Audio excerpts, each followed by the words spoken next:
Basically, all the properties that you can see in the properties dialog can be accessed through MaxScript and used for filtering objects.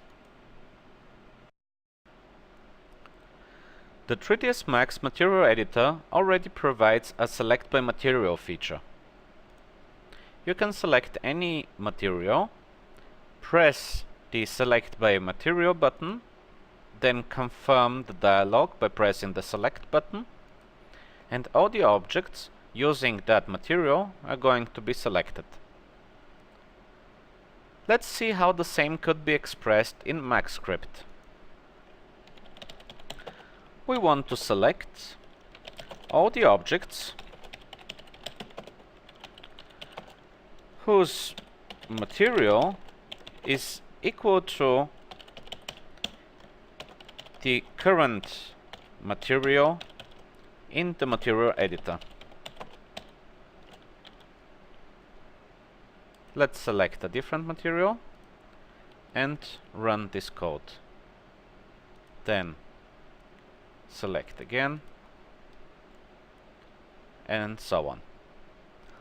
We could make a short macro script which performs the same operation as the select by material button, but without the need to press an additional button in order to confirm the dialog.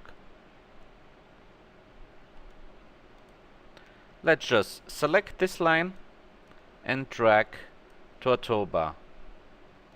Now select some material, press the button, select a different material, press the button.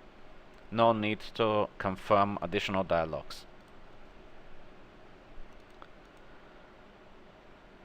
If we want to select all objects that share the same material as a single selected object, we could do the following.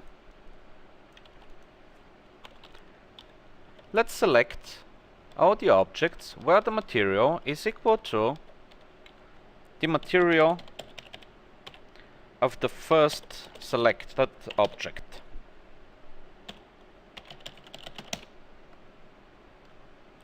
Of course, there must be a selection present, and if we execute this code, all the other objects sharing the same material get selected. It is a good idea to add a check in the beginning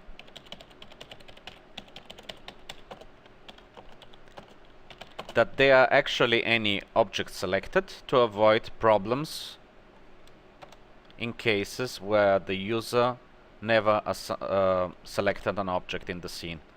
If we select an object without a material, all the other objects without a material are going to be selected.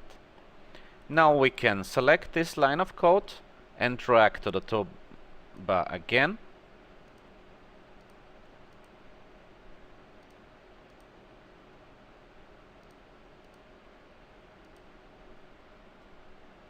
We could extend the same code to compare the material name with a known string and select objects that have that material assigned. In this case, we will have to add an error trap because the value undefined, returned by objects that do not have a material assigned, does not have a property name, and it would throw an error when trying to access. For example, the same line of code would look like this. We're going to add the error trap and then compare the name of the material to a known string like, for example, 01 space dash space default, which is the name of this material. Now, executing this line, select all the objects that have a material whose name is equal to 01-default.